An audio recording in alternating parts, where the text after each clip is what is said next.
Welcome back to another episode of Marketing Girly by Sky Society. Today I am talking to Kristin Hume, the Senior Director of Brand and Marketing at NPR. Welcome, Kristin. Thank you so much. Excited to be here. Excited to talk about you and your career journey. Before we jump into all of that good stuff, Kristin, can you tell me a little bit about who you are and what you do? Sure. I'm Kristin Hume, and I've spent my whole career working in marketing at media companies, which is a very specialized form of marketing. And I'm currently working as Senior Director of Brand and Marketing at NPR, where I lead all of NPR's marketing and also brand launches around particular shows and podcasts.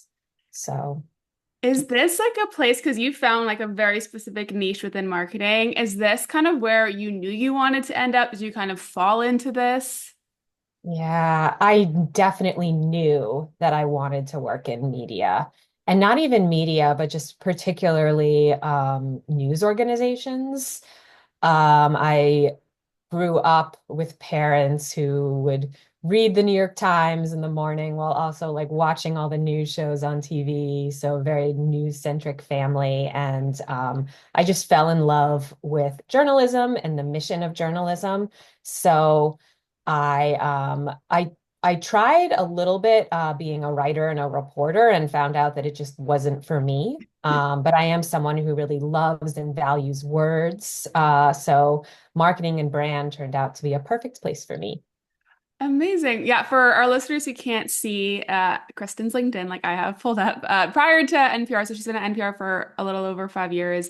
Then before that was at The Atlantic for over 12 years, and then before that at National Journal. So very niche down in your career.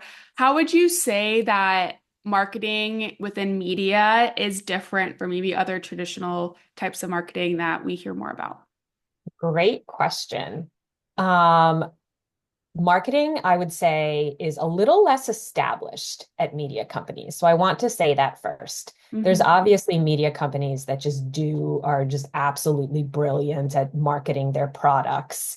But it's not the same as if you're marketing a consumer facing line or something like that. And one of the challenges is that you are by the nature of a media organization, you're surrounded by great communicators. So you're surrounded by journalists, you're surrounded by words people. And you really have to be thoughtful and mindful about carving out a space for your unique expertise because it is really important. It's also unique too because really everything that a media company puts out, it's all words, it's all language, it's video, it's audio. Those are all expressions of the brand. So you can't be too precious about things like specific words that people use and taglines. You have to be more of a guide to the organization on how to speak about the company. Interesting. So this is an area that I know I have girls in the Sky Society community are interested in working in media. It's an exciting place to be. However, it's also very competitive to get started. So kind of based off the answer you just gave me or just your experience obviously in the industry, maybe what are some skills that someone who's interested in working in media within marketing should start trying to focus on early in their career? Great question. Um, you have to know the ins and outs of media first. So just be a curious consumer, right? Find the media titles that you love, find the podcasts that you really value, websites you like to watch and listen to, and just be a consumer of the content first. And then the tools of communication that media companies use, things like they're pretty expansive. It's everything from social media to newsletters to websites. So just really understanding those tools and how they fit into your life and consumers' lives is really important. I also think that if you work in marketing at media companies, more than any other industry, you have to be focused on habits and building habits and forming habits. So, a lot of understanding about how consumers tick, what encourages them to bring your entity's content into their lives in a consistent way is really important. That is so interesting. Well, first, I love the phrase curious consumer. I think that's kind of like sticks in my brain. I think that's such a great way also to just, in any industry, I think, is just being like curious about anything that you consume, anything that attracts your attention. Like, why does it attract your attention? Like, what pulled you in to read that? What pulled you in to listen to that? And then also kind of thinking about the habit building. That is also something I have not thought about before. That is super interesting to kind of hear that perspective. Cool. Okay, so can you tell me a little bit about your role at NPR? So obviously your title is quite broad. So if you can kind of maybe just give us a little idea of like what maybe some of the like big responsibilities in your role entail. Yeah, absolutely. So there's really two main buckets to what my department does. And I'm lucky to lead a department that's about 12 people strong, small but mighty. And we have two overall goals. The first one is to grow audience for everything that NPR puts out in the world. And NPR puts out a lot, so we have to be really thoughtful about prioritizing what we do run after from a marketing perspective and what we just can't get to. And then the other thing too is to make the NPR brand and all of its sub-brands more powerful and meaningful in the world and really build recognition and respect for NPR.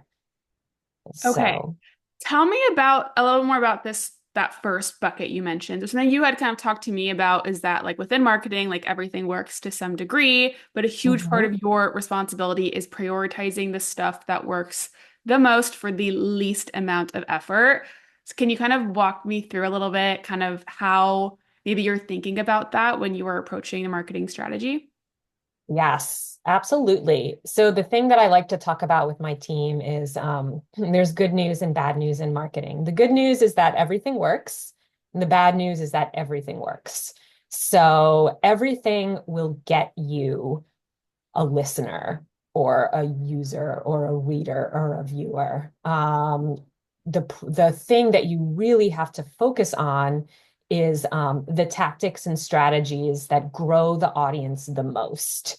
So I sat down with my leadership team recently and we created like a graph. And on one end, we had drives audience growth. That was like our x-axis. And then on our y-axis, we had level of effort. And Mm. on one side of the spectrum, we had everything that was most effective, proven through numbers at driving actual audience growth. And then in the other end of the spectrum, we had things that did get listeners, et cetera, but not to the extent that we would really want it to. So this often means doing some of the unsexy work of marketing. Like, for example, a podcast marketing is a big portion of my job. And the best way to market a podcast is to run ads in other podcasts and run ads that are compelling and resonant with users and highly targeted. Um, and then there are other more ancillary ways to do, like throwing events or having an events presence that are also important for brand building, but won't lead as much to the direct audience growth. So you really have to find your balance there. Interesting. Well, I was just telling you how we threw an event for Sky Oh, Society, yeah. Yeah. and same thing, right? Like it's so great for our brand, it's so great for content, it's so great for community building. However, maybe a lot of people that come already are listeners, or maybe we'll get some new ones, but that can't really be like our biggest KPI for success of that event. Yeah, absolutely. We have experimented with having booths and interactive experiences at cultural events around the country, particularly around Tiny Desk, which is one of our most popular Yes. brands here at NPR.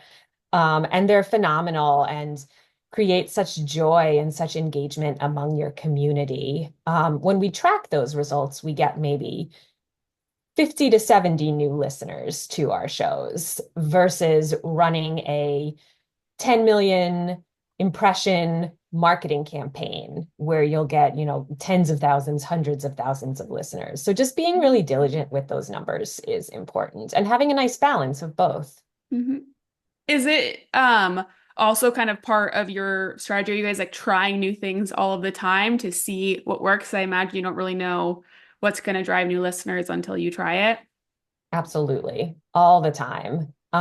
We have partnerships also with other major podcast companies out there, other news entities, and we're learning what they're doing. We're experimenting together.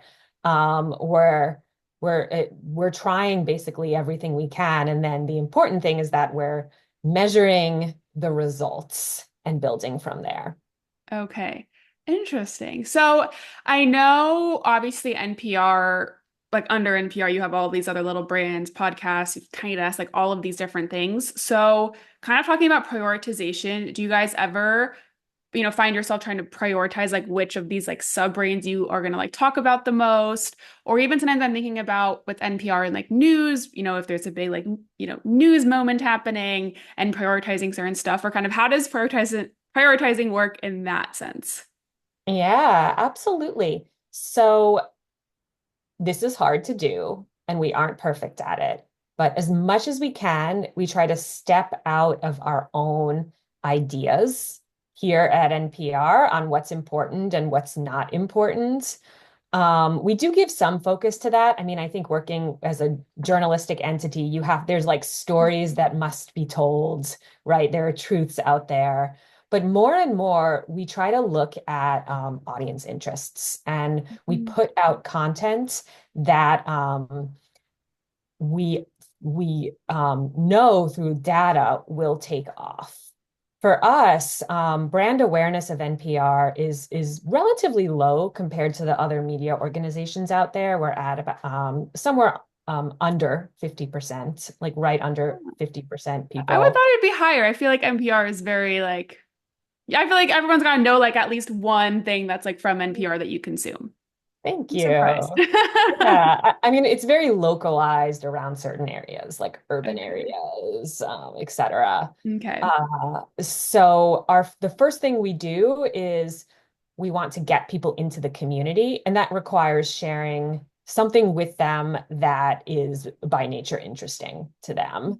And then once we have someone, we can use our cross promos, our owned inventory to to get people to stay and to consume more content. So, and we Okay. think we think a lot about like cultural moments too and breaking news, because those are waves that we can ride. So if we can anticipate what people are thinking about and then promote a piece of our content to them, and then it's really valuable. Interesting. I'm imagining that's because obviously because there are so many different brands that you guys manage, I can imagine that's fun but also tricky is trying to figure out how to like cross promote different things that you offer, like once you do have someone in your community. Very interesting to hear about that. Out of, all of the responsibilities in your role, is there one that you absolutely love, even if it's like a small part of your job? Like what's your favorite thing Yeah. that you do? Oh my gosh. The thing that comes to mind for me is brand building and brand launches. I have just the complete honor of having a brand team underneath me of designers and copywriters and brand strategists who imagine a verbal and visual identity for every new podcast, new show, new anything that NPR puts out in the world. And I love, love, love the practice of listening to a show, figuring out what's special about it, and building something visual and verbal that really resonates with people. And that allows me to work with my creatives, and creatives are just incredibly fun people. So it's very neat. Okay, I got two questions now that you've shared that. So my first one for you is when it comes to brand building, because I think that's another area that I feel like I hear a lot of girls in our community talk about being interested in. Um, I know you maybe can't share everything, but what are kind of the steps that you take? You mentioned like listening to a show and trying to figure out what makes it special. Is there anything you could share that is helpful? Maybe if you're working for a new brand and you're trying to help them figure out like, okay, out of everything we could possibly say in our marketing, like what should we say? Do you have any tips for figuring out kind of that value proposition or that like special brand story? Absolutely. Absolutely. So first and foremost, you are already mentioned to it, listen to the show or watch the show. For us, most things are audio, so we're listening to tape, even if it's super raw, and will eventually be turned into polished episodes. We're just listening to the content ourselves, Mhm. and we're asking ourselves, what do we find compelling? And then we dig into audience research. So we define a particular target audience that we think the show will resonate most with. And we try to be as specific as possible there, both in terms of the person and also the job that we're doing in their lives. So, for example, one of our shows, Up First, it's one of our news podcasts. It gives you the top three stories of the day in 5 minutes or less. So that's its job, is to inform you so you can start your day and go about the rest of your life. Um, and then we do something really important, which I think is often missed. We do competitive landscape reviews. So we look at all the other podcasts or radio shows or Mm. digital special reports or newsletters in a particular category. And we do two things. We both look at their branding and how they express themselves to make sure that we avoid that. And then we also compare our show to theirs and really think about what is unique and distinct about this show. I think those competitive landscapes are so important because it's such a Mhm. crowded media environment. So you really have to differentiate yourself. On that point, so one thing I'm starting to see sometimes, specifically on like TikTok, is a brand will work with the creator for something and they'll create something, and then all these people are like, oh my gosh, they copied this creator, and we're starting to kind of see this, and I always go from the point of like, there's just going to be like natural overlap when things are created. Like I don't necessarily think this brand like stole like, and maybe it does happen sometimes, but does that maybe also kind of help like prevent making some of those mistakes? Or like, I know you mentioned like you're using it to try to make sure you're different, or kind of have you ever run across that issue before? Oh yeah, absolutely. It's really hard and it's getting harder Mhm. every day, Yeah. particularly with this like creator community that you can now tap into on TikTok and social media. Hmm. Um, we try to avoid it, but it often happens. And when it does happen, we honestly embrace it. And we just take it as a sign that what we are doing is popular and resonant. Hmm. Um, so that helps us. I also want to make a distinction too between like riding cultural waves, riding trends, and really defining the essence of your brand. Defining the essence should be something unique. Um, Hmm. but we have no qualms about having a little fun, especially in social media, and Yeah. jumping in and playing on things that we're seeing out there. Yeah. I feel like it's interesting, I think, because now just with how quickly people can react to stuff on social media, there's also sometimes this like unknown of you don't know how people are going to perceive something that like you created. And I'm just starting to see it like now more and more because I'm always keeping an eye on like the different marketing campaigns. I'm always like watching perception and like how they're perceived among like viewers, especially on social. So yeah, I wonder how like brands are kind of, because it's like hard if you like come out with something new and then everyone's like, oh my gosh, like, you know, they copied this, or oh my gosh, like we didn't like this like one piece of it. I mean, I'm sure you guys like obviously like prepare as much as you possibly can, but then you just kind of have to see and like wait and see what the people see. Yeah, absolutely. And you can see that too in media, Yeah.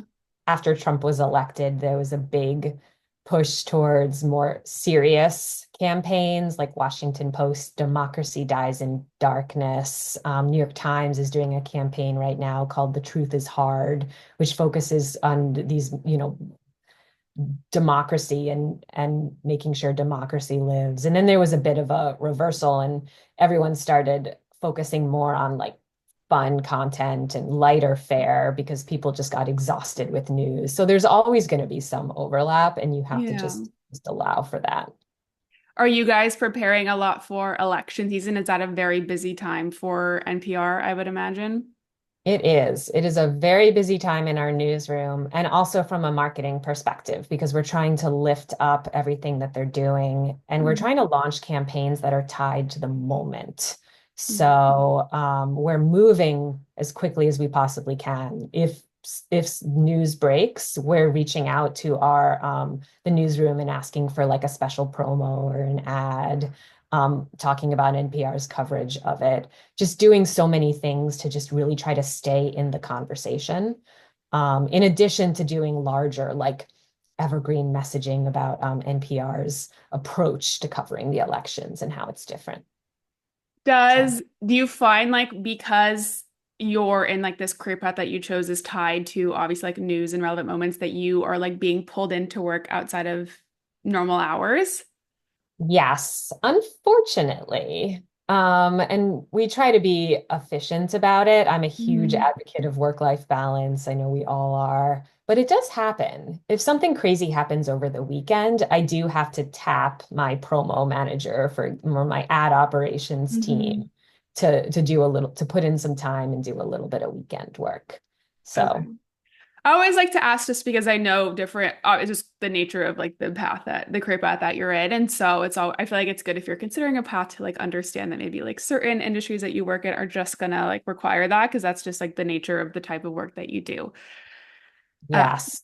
Yes, unfortunately. I mean, you'll live or die based on how clean and efficient your processes are. So if you can set up a really efficient process where it's like I tap you on a Sunday, you do three things, and then it goes down the chain, it's a lot less painful than if you're all like, "Oh my God, what do we do?"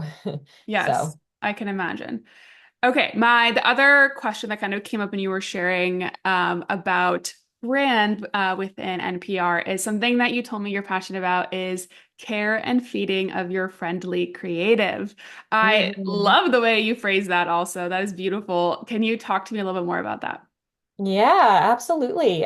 So working alongside creatives has been the greatest joy and also the greatest challenge of my career. And I say that with deep love for all the creatives I've worked with. And I'm defining creatives as people who have very specific skills. So designers who have gone to design school, developers who build things, copywriters. We have some naming specialists at NPR who are coming up with names of our new shows. Um, and those individuals have expertise. And when working alongside them and with them, and also with them under you, because I've spent a lot of my career managing creatives, you have to create space to really respect their expertise. And you have to understand a really important fact about art, creative work, anything along those lines, which is that preferences are really subjective. There's really no right or wrong when it comes to creating a logo, coming up with a color palette, designing key art for a show. So I've developed just a few principles that have worked for me that I'm happy to share. Yes, please. Hopefully they resonate with other people. So, first one is lead with the problem to solve. I think it's really tempting if you are reaching out to a designer to create a campaign for you or a copywriter to write a tagline to talk about what you would like to see and what you want the answer to be. It's actually a much better practice to um, pose the challenge. So, for example, we have a podcast that is particularly popular with men and not necessarily with women or all genders. So I could go to a designer and I could say something I'm oversimplifying here, but turn the podcast tile pink so that it'll resonate with women. Or I could open it up and pose a challenge. Something about the art here is reading a little more masculine and is not inclusive of all genders. Can you help me solve that? And then you're opening up a Mhm. world for your designer to consider, and it's really more of a collaborative process. I love that. So instead of being like, change this specific thing, it's like, oh, I like, yeah, ex posing it as a challenge of like a broader problem to bring them in on finding the solution. Yeah, and it makes the work more interesting for everyone. Hmm. The other thing I like to practice too is curiosity instead of judgment. So when you are reviewing work that a designer has done and you're getting ready to share it with the larger team, it's really, we all have a natural inclination to have like a mental image in our mind already of what we're expecting to see. And if you go into your review with a set image like that, um, everything you say will be more judgmental. Why didn't you do this? Why did you do this? And starting with curiosity actually gives the designer time to explain their perspective. So just looking at what they shared and just saying, tell me about this. And then when you're giving feedback, asking, have you considered questions? So have you considered how this might attract a younger audience? Have you considered how this reads a little more serious because of the topics? Things like that can really, really help. That is, I hope people are taking notes. I feel like I want to take notes because that is such a great way to give feedback. I feel like honestly to anybody, because especially I know with creatives and work like that, it can feel very personal. And so I feel like, tell me about why you chose that, or like tell me about this piece of the design. I think is just also such a great way to not feel like accusatory, but also just kind of like you said, approaching it with curiosity. So I love those tips. Yeah. And then the final one that I do think about is set clear guardrails. So when you're drafting your creative brief, you really should have a table with two columns. And one is images, words, metaphors to consider. And then the other column is images, words, metaphors, themes to avoid. And it's actually that second Mhm. column that is the most important because the designer on the project, the copywriter on the project, they're going to want to be a little bold and experimental. They're going to want to push the bounds, as all good creatives should. So by giving them these guardrails, you're giving them a safe space in which to do that. We like to present three options to our show teams for a brand of a new show. And one is the safe, expected option. And then three is like the out there risky option. And then two is somewhere in the middle. We find that to be a really good practice to get people to push a little beyond what's normal and standard. So, I like that. I like thinking of the not just doing like a wish list of like these are all the things that I want, also doing the negative. I feel like that is a great practice for anything that, you're going to somebody else to create something. I feel like I made the mistake of just putting the wish list and then you get the first draft back and you're like, wait, actually, I didn't want this, and this, and I probably could have saved this entire iteration if I had been more clear from the beginning. So mhm. I think that's a great little actionable tip to take when, giving parameters for someone for a project. Absolutely. Yeah, it saves me many a time. Yes. Okay. And then so you're the teams that you've said you managed and you've done leadership from for pretty much a big part of your career. I think those tips that you shared are super applicable to anybody in a leadership position. Again, I hope people are taking notes. Something else I would love to hear more about is any advice you have for building confidence in the workplace.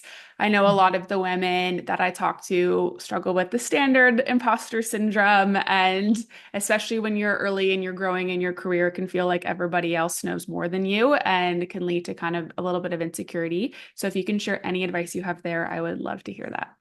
Yeah, absolutely.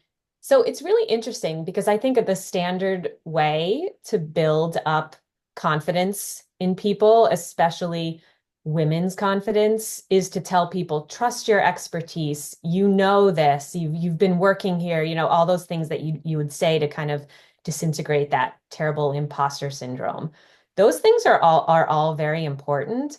I personally have found it more effective to do the opposite of that and remind myself that no one really knows what's going to work.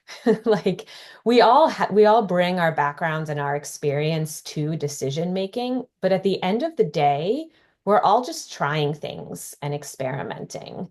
I had a boss back at the Atlantic who was actually pretty critical of me. And it's good to have those, right? You want to have the bosses who believe in you, and you want to have the bosses who are critical about you because they both help you grow as long as it's in a productive and, successful way. And she told me something that has forever stuck with me, which is it's not the best idea that wins in a brainstorm.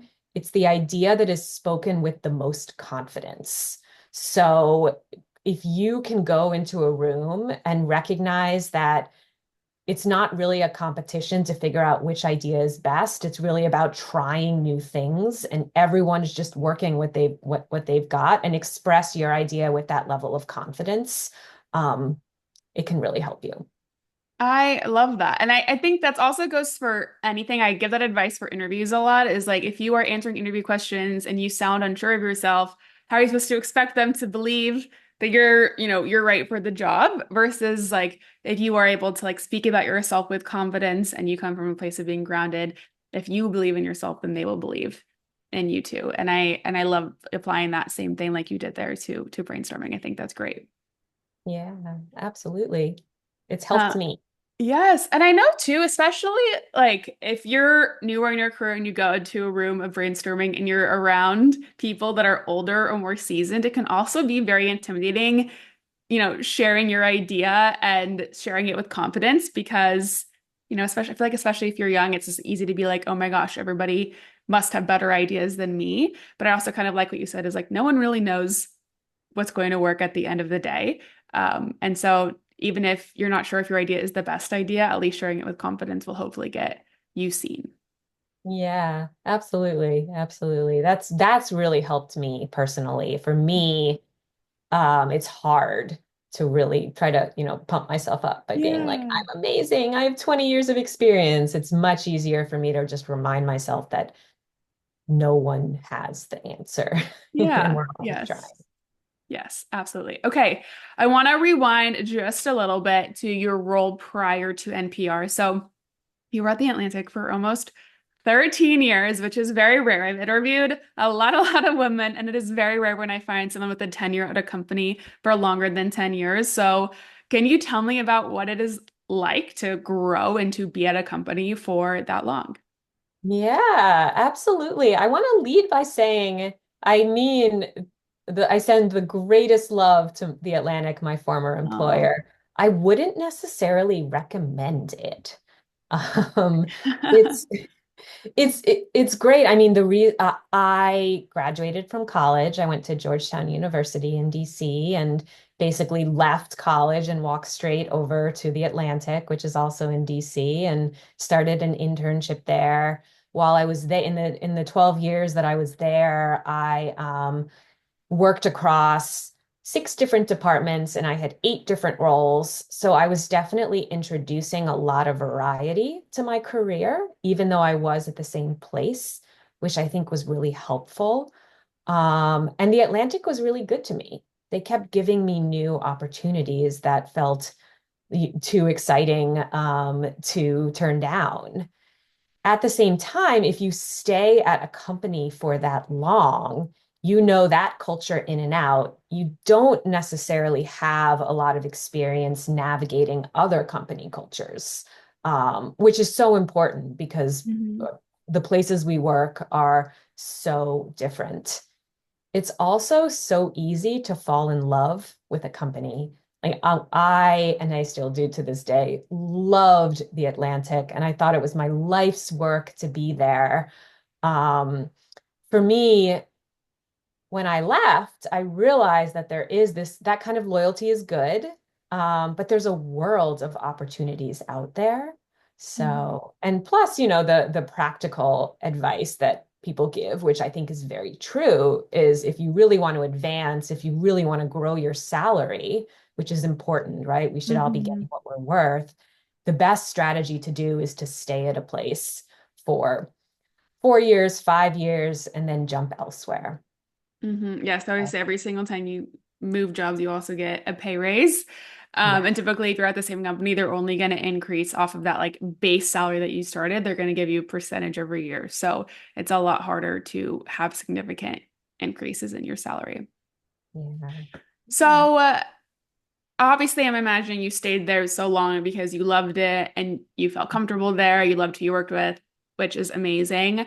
What was kind of the wake up call for you that was like, oh my gosh, like I need to spread my wings. I need to go somewhere else. What kind of clicked for you that was like, it's time for me to go someplace new? Yeah, absolutely. I would say it was both like personal and unique to me, and then also like philosophical, in a more broader sense. The way that it was really unique to me is because I was really focused on my own growth. And I was always asking those what's next questions to my managers. What do you see as my growth path here? What do you think might be next for me? And I hit a block. One of my managers was really honest with me. I was senior brand director at that point, and she was like, "This is probably it at the Atlantic." So I'm grateful for that honesty. And I think as much as we as employees can demand those kinds of answers, the better, because then I knew. So then, armed with that knowledge, I was able to, it gave me security. I knew I was in a good job that I loved and could stay there, but I also knew that I didn't want to be doing that forever. Mhm. So it gave me the security of having a job while I looked elsewhere. And no one wanted me to leave necessarily. It was just they were being honest about my growth path. Yeah. Um, and also, I just had a moment when I just realized that there's a really big world out there with a lot of different missions and a lot of different companies and a lot of different people. And I was ready to leave. Hmm. So, I also like I love that you kept asking, what's next? I imagine that also contributed to you being able to have so many different roles at one company, during your time there, like eight, I think you said eight departments or eight titles yep. across 12 years is amazing. That's like almost every year, year and a half, you were switching titles or departments. And I want to encourage more people to do that because, like you said, you got that honest feedback of like, hey, there isn't actually more growth for you. And if you find that your boss or manager does not have a great answer for you of like what could potentially be next, and they're either like stonewalling, maybe they're not, you're not as fortunate where someone is like directly saying like, hey, there's actually no more growth for you. Maybe they're just deflecting or not really giving you a clear answer, that is very much a sign that you should leave and that you have likely reached your growth potential at that company, which for some companies could be like the first job you take, maybe it's a small company and it means, you're only there for 2 years. And for other companies, it can mean you're there for longer. But I think that's such an important question to ask. And you don't get what you don't ask for. So if you're not always asking for those like promotions, then they're not going to promote you. Yeah, absolutely. I can't encourage that enough, both for people who are early in their careers to be asking those questions and demanding Mhm. answers. And you can always ask your manager to create a growth plan for you. Like you guys Mhm. sit down together and you put things on paper so you can actually spell out what growth might look like, what you need to do to get to each step. That's something that hot take here, but I think your manager owes you something like that. So don't ever be afraid to ask. Yes. And the other, I feel like two good things about that is one, that you know exactly what you need to do. Like it's very clear what you need to do to be successful. And the other thing is it's also kind of holding your manager, like giving them some accountability of like, hey, you told me, like we talked about that if I did these things, that I would then get to go to the next level. Because when you have that in writing, it's a lot different than maybe you guys just like casually talked about it in an interview and then the year is up and you want a raise or you want a promotion and they're, for whatever reason, like not giving it to you. So it's always, always great to have that in writing. Absolutely. Okay. So you were at the Atlantic for quite a long time. When you went over to NPR, was it hard to adjust to a new company? Was it exciting? How did it feel? It's because I feel like it's almost like completely like I mean, they must have been like your family at that point. You were at the Oh, Atlantic for so yeah. long. So was it scary, exciting? Like, how was it switching over to NPR? All of the above. There definitely was an adjustment period. For me, the hardest part was leaving. And the hardest part of the Atlantic to leave was the people, because I had built some incredible relationships there. Something I learned is that, those relationships live on. I have people in my professional orbit who I've been in touch with for years, some people decades. And it's actually really exciting and inspiring to see what they go off and do and share Yeah. with them what you go off and do. So don't ever stay for the people because the people are permanent. They will always be there. Um, Moving to NPR or, just really a new company in general, I had to hold on to what I'd learned in my specific practice of marketing and branding. But really like throw out any ideas or preconceptions that I had about culture. And I had to just be in a learning posture. For me, I was definitely working and being productive, but I really had about 6 months when my focus was primarily on learning when I first got to NPR. So I told myself I was going to meet as many people as possible across the organization. I was going to schedule time with them. I was going to prepare questions in advance to ask them and really try to understand the organization from their perspective and marketing from their perspective. So, giving myself that responsibility for 6 months, which feels like a really long time when you're doing it, is really important because it allows you to learn a lot and it allows you to build meaningful relationships, which I just believe that the relationships that you make at work are like Yes. 50% of your success. So, I hope anybody that gets a new job, you're listening to this episode, your homework when you get a new job should always be what Kristen just said of trying to meet with as many people as you possibly can. And don't wait, because I feel like when you're new to the company, you're like waiting for your boss to make the introductions or waiting for like the HR team to like put meetings on your calendar. And if it's a good HR team, they will likely do that in some capacity to like allow you to meet new people on the team. But it is your job, your responsibility to reach out to people. And like when you're new, you always have the new, like, hey, I'm new. Like that's like the easiest introduction as to like why you should meet with someone. So take advantage. 6 months, I think, is a great time frame of just trying to meet with as many people as possible. Because also, if you want to get promoted and stay at that company, you need internal advocates for yourself. And the best way to do that is to build relationships, like you said, and they're not going to happen if you're not meeting new people. So I love that you did that. I think everyone listening, that's got to be your goal. 6 months, try to talk to as many people as you possibly can.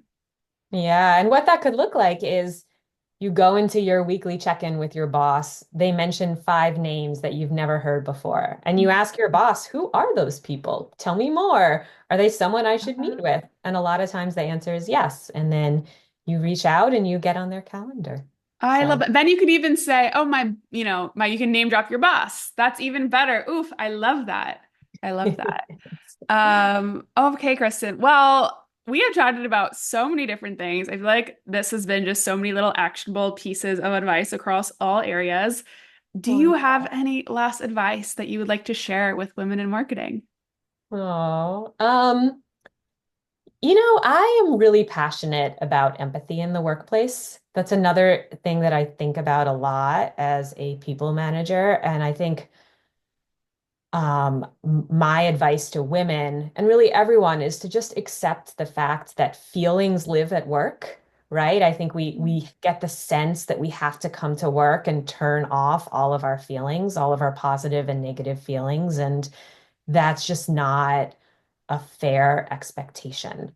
So make space for you to have positive and negative feelings, to express those in a very honest but also professional way, and then make space for others to have those feelings and thoughts too.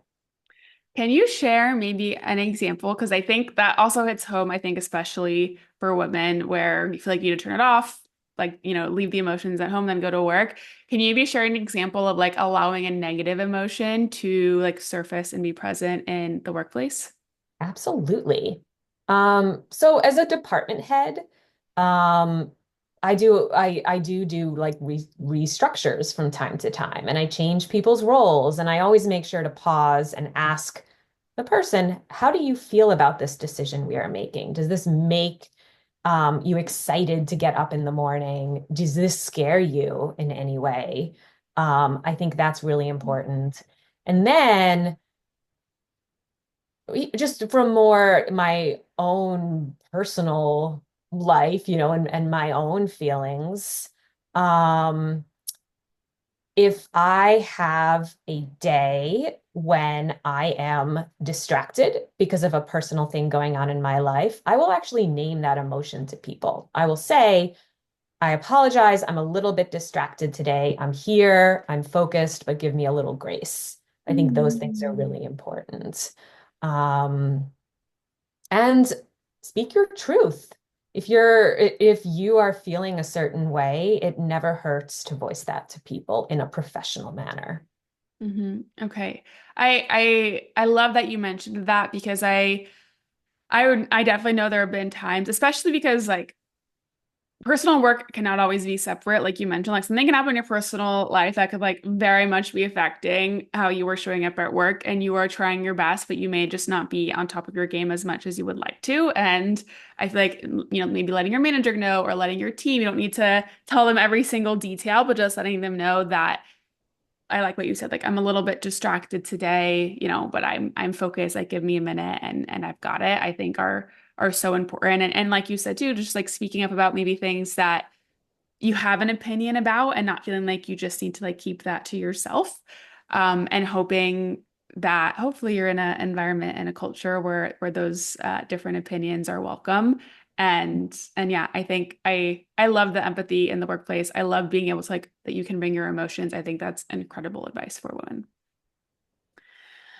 Okay, Kristen. Oh my gosh, I think this brings us to the end of your episode. This has been such a phenomenal conversation. I have thoroughly enjoyed hearing your perspective on media and marketing and your career journey. Thank you so much for coming on Marketing Girly. Absolutely. It's been an honor. Thank you so much for having me.